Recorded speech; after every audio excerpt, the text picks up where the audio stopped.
Assalamualaikum warahmatullahi wabarakatuh. Kali ini kita akan berbicara tentang percabangan. Percabangan merupakan salah satu pengendali alur, di mana digunakan untuk pengambilan keputusan. Pengambilan keputusan ini berdasar dari suatu kondisi tertentu yang diinginkan. Nah, suatu bagian dari algoritma yang menimbulkan lebih dari satu kemungkinan untuk pemilihan langkah selanjutnya, yaitu dengan menggunakan percabangan. Ya, jadi kemungkinan yang lebih dari satu itu pasti ada kondisinya untuk memilih salah satu dari kemungkinan yang ada. Nah, dalam notasi algoritma, percabangan dinotasikan dengan bujur sangkar. Ya, bentuknya seperti ini. Nanti ada percabangan. Nah, ketika ada percabangan seperti ini, tidak mungkin bahwa akan dilewati semuanya, maka perlu ada memilih salah satu dari kemungkinan-kemungkinan itu dengan berdasarkan kondisi yang diberikan. Secara umum, struktur kondisi percabangan itu ada dua, nanti kita belajar, yaitu kondisi if dan switch case. Nah, kali ini kita akan belajar kondisi if. Nah, kondisi if ini secara umum dapat dinyatakan sebagai berikut. If kondisi 1, maka kalau ini bersifat bernilai benar, maka pernyataan pertama akan dijalankan. Namun jika ini salah, maka akan lihat pada kondisi berikutnya, yaitu kondisi kedua. Jika ini bernilai benar, maka pernyataan kedua yang akan dikerjakan atau dieksekusi.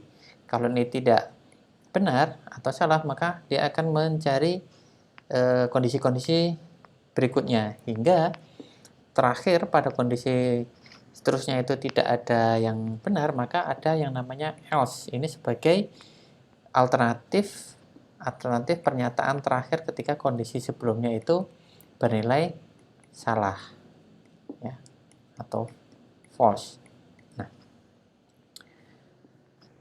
kondisi ini ditentukan dengan nilai kebenaran. Kita sudah belajar tentang operator sebelumnya, yaitu berdasarkan dari operator perbandingan yang sudah dipelajari sebelumnya.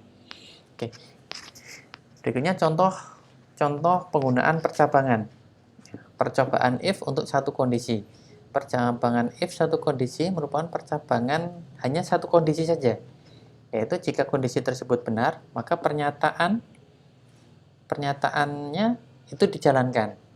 Jika tidak, ya dilewati atau diloncati. Strukturnya adalah ini. If kondisi 1, kemudian hanya pernyataan. Ya.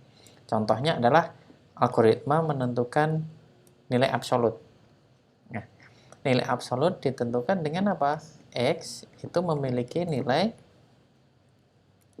X jika X-nya itu lebih dari 0 dan min X ketika X-nya kurang dari sama dengan 0. Kan itu.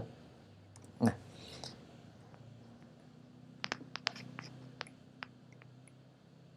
oke. Identifikasinya adalah yang pertama input. Input adalah sembarang nilai misalkan X. Ya, prosesnya apa? Jika nilai X-nya kita ambil salah satu, jika nilai X-nya kurang dari 0, ya, maka X sama dengan min X. Karena apa? Karena kondisinya 1. Kalau dia selain ini, maka otomatis nilai itu sendiri, ya. Jadi tinggal tulis optional X. Sehingga dari sini kita bisa membuat flow chart-nya adalah sebagai berikut. Yang pertama mulai, kemudian yang kedua adalah baca X, ya.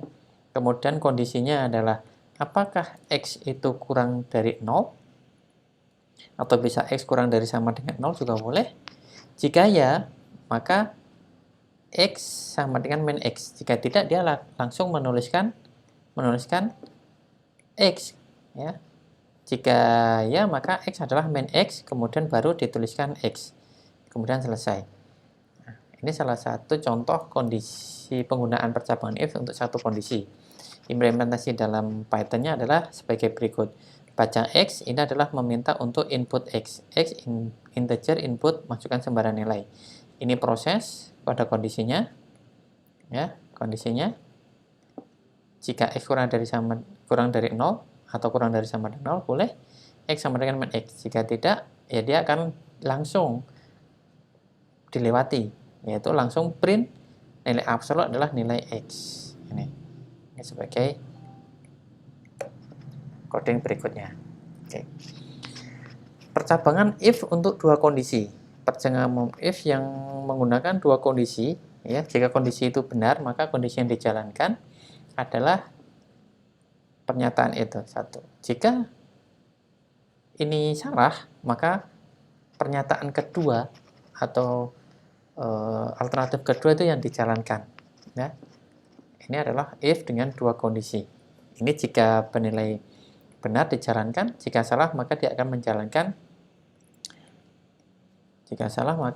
menjalankan pernyataan kedua. Oke. Ini contoh algoritma untuk menentukan bilangan ganjil dan genap. Ya.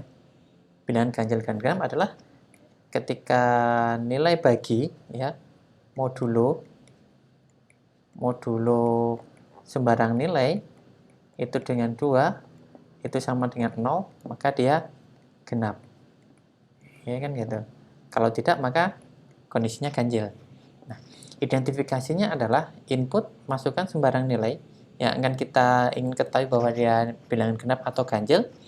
Kemudian prosesnya adalah tadi, ketika kondisi genap, yaitu jika sisa bagi 2 sama dengan 0. Atau kita bisa menggunakan kondisi yang lain, yaitu kondisi ganjil ketika sisa bagi hasil tidak sama dengan 0. Ya, tidak sama dengan 0. Itu kondisi ganjil. Dalam kasus ini saya menggunakan kondisi genap, yaitu jika modulonya dengan 2, sisa hasil bagi dengan 2 itu sama dengan 0, maka keterangan genap. Jika tidak, maka keterangan ganjil. Nah, ini kan pernyataan dua kondisi. Ini kondisi pertama, ketika bernilai benar, dan ini kondisi kedua, ketika kondisi pertama bernilai salah. Nah, kemudian outputnya adalah terus keterangan. Oke.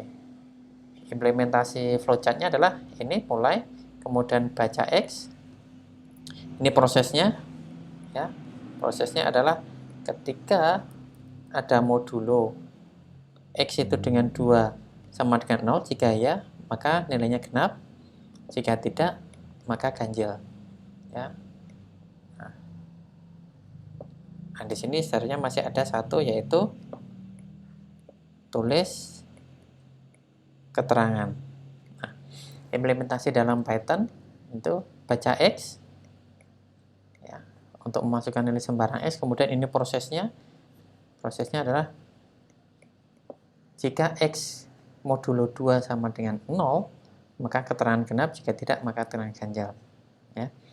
Demikian untuk percabangan. Untuk percabangan yang lebih dari dua kondisi itu sama pada struktur umumnya seperti ini, ya. Tinggal menambahkan kondisi seterusnya, dan seterusnya. Demikian, terima kasih. Assalamualaikum warahmatullahi wabarakatuh.